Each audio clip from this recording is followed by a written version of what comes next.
Hi Middle School, Mr. Martin here, just to present you with some distance learning and home learning tips and tricks for parents. Very first and most important one, to start off your day right. Establish routines and expectations. So with your students, make sure you establish good routines and have high expectations like us as teachers have for the students. So it's important for the students to develop good habits from the start. Create a flexible routine and talk about how it's working over time. Chunk your days into predictable segments and help the students get up in the morning, get dressed and ready to learn at a reasonable time. So if they want breakfast in the morning, make sure they're up nice and early because their first lesson starts at 8 o'clock. Okay? Good routine to get into is making your bed in the morning. So that means when you go into it at night, it looks nice and presentable. Keep normal bedtime routines. Make sure you're consistent when you go to bed and include normal rules for digital devices, such as gaming times and so on. Adjust schedules to meet everyone's needs, but don't default staying up too late or sleeping in.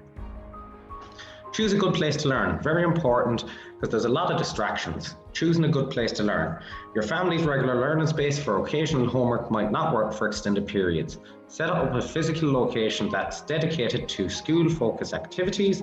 Make sure it's quiet, free from distractions, and has a good internet connection.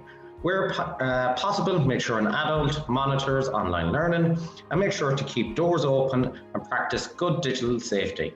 Our teachers, counsellors and safeguarding team also do the same. Stay in touch. Teachers will mainly be communicating regularly through our online platforms such as ClassDojo and virtual learning platforms in environments such as Google Classroom.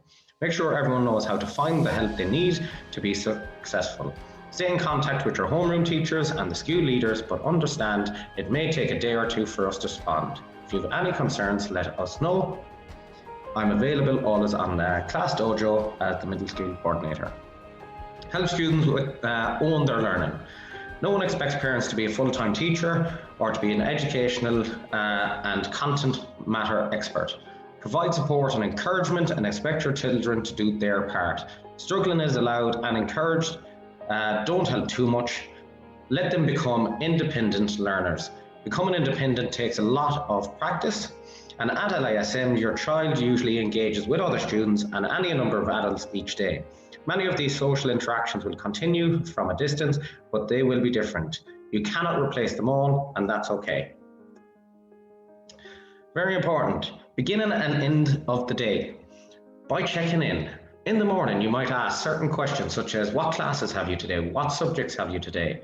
How will you spend your time? What resources do you need? Have you got all the resources you need? And is there anything I can do to help? That sets them up for the day. They know what's going on. They have a good idea of what's going on in their day.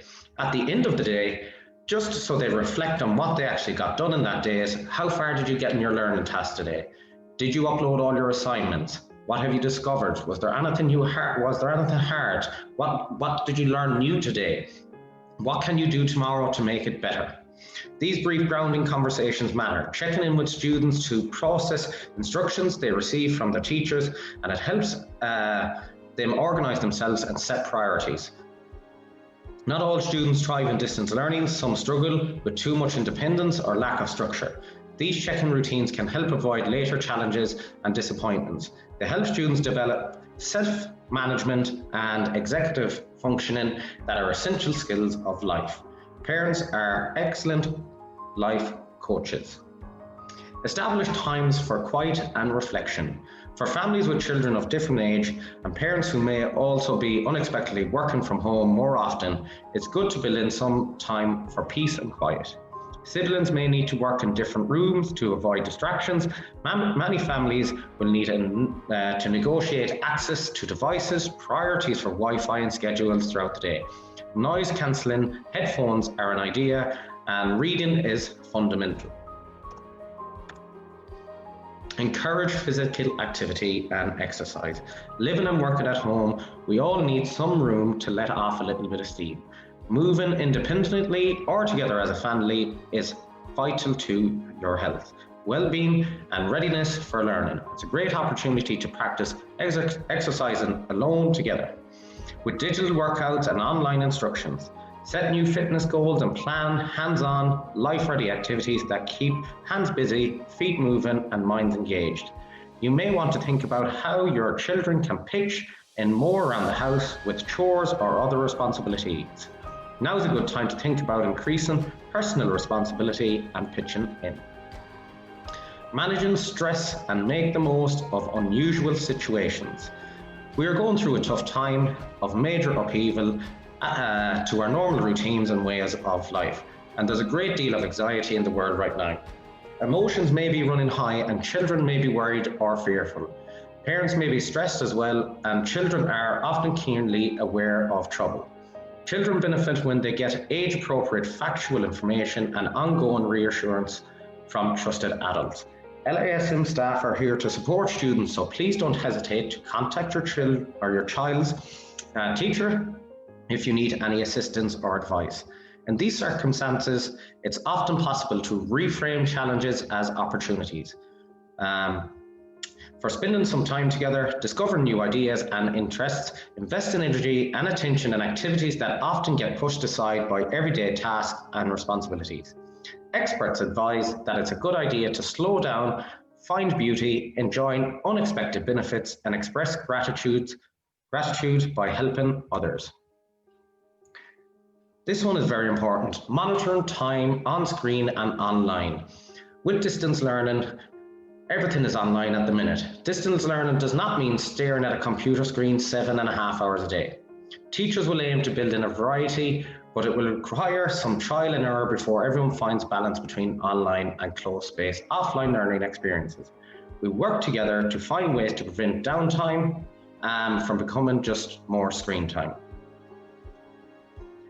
Number 10, connect safely with friends and be kind. The initial excitement of school being closed fades quickly when students start missing their friends, classmates, and teachers. Help your children maintain contact with friends through social media and other online technologies, but monitor your child's social media use. Remind your children to be polite, respectful, and appropriate in their communications and to follow school guidelines in their interactions with others. Report on kindness and other problems so that everyone maintains a healthy relationships and positive interactions. And the key point is treat others the way you like to be treated. That's all for today. Thank you for your time, and I hope you found this useful.